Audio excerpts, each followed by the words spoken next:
This is h in terms of L. Now, remember, I also need to find area in terms of L. So I'm going to take h and plug it in right up here for h, like a puzzle piece.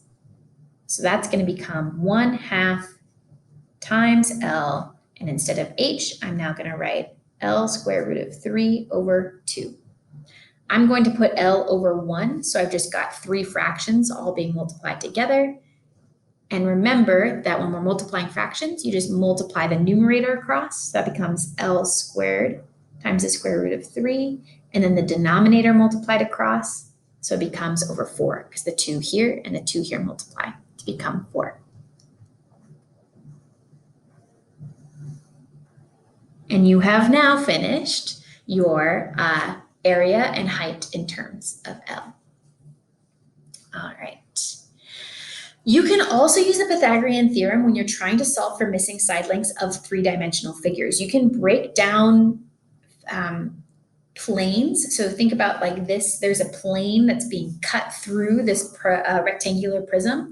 And on these planes, you could then can create right triangles to start filling in for missing parts, right? So if I wanted to know what the length between AC was, notice that you can build a right triangle within this rectangular prism that kind of cuts through diagonally in the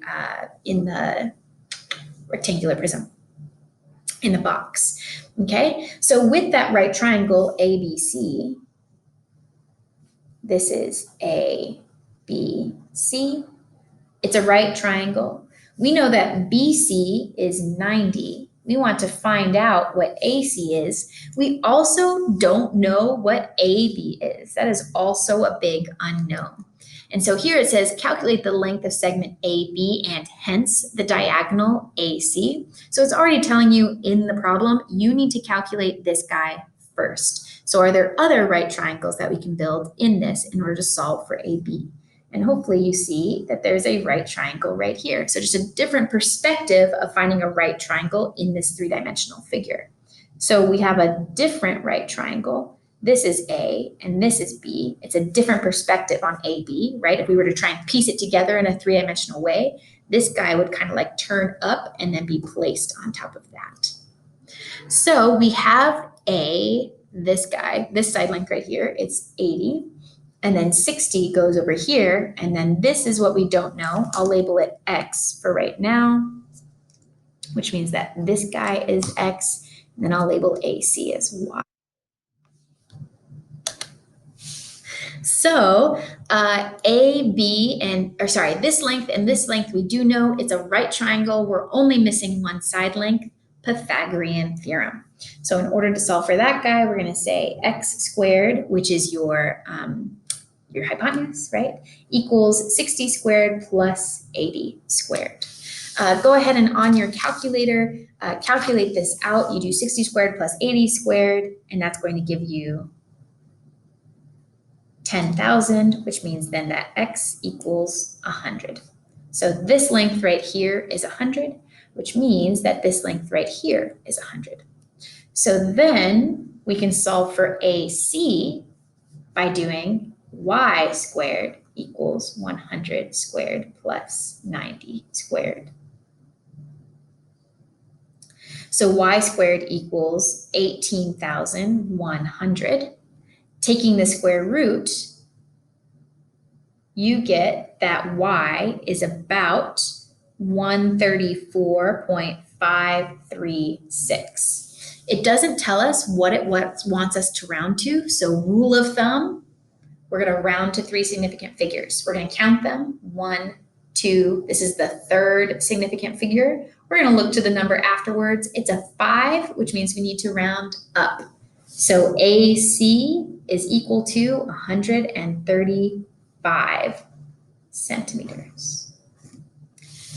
Notice that what I did first was draw a bunch of pictures before I even got it started on writing out the mathematics. And then once I got started on the mathematics, I was like, okay, cool, then this is this, next math, done, boom, move on. It was easy and it jumped from one step to the next. Draw your pictures first, okay? Label your diagrams, put out your formulas, Okay, make a plan of action. So that way, when you get to the end here, you're like, oh, x equals 100, and you box it and you think you're done, but you're not. You don't get to lose. You don't have to lose all those points, right? So it's to keep track of your thought process. It's to make a plan for you for the future. Definitely, you need to be writing down your work. Not because it's something for me. It's all because it's something for you, okay? Last example. Ricardo has a vegetable garden and it's in the shape of a triangle. His plan is to show that the plot is a right-angled triangle, and he measures the side of his vegetable garden, and that is it.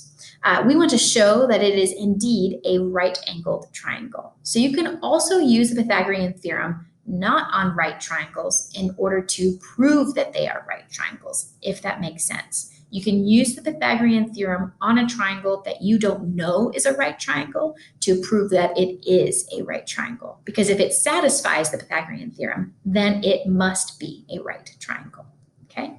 So if I were to then draw out this plot of land, remember that your hypotenuse is always the longest side. Hypotenuse is always the longest side. It's because that the length of the sides is always related to the angle size. So the smallest angle is going to be opposite of the smallest side.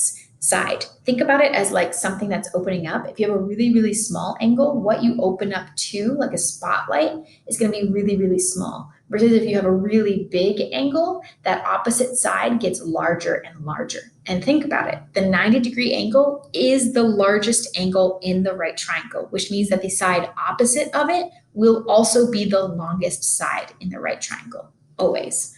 All of this to say, I'm going to put a question mark on that right angle because we don't know for sure, that you need to make sure you find the largest side length and put that in the hypotenuse side, because that's the thing that matters in the Pythagorean theorem, is that the hypotenuse is on the outside of the equal sign by itself, that it has to go in for C, right?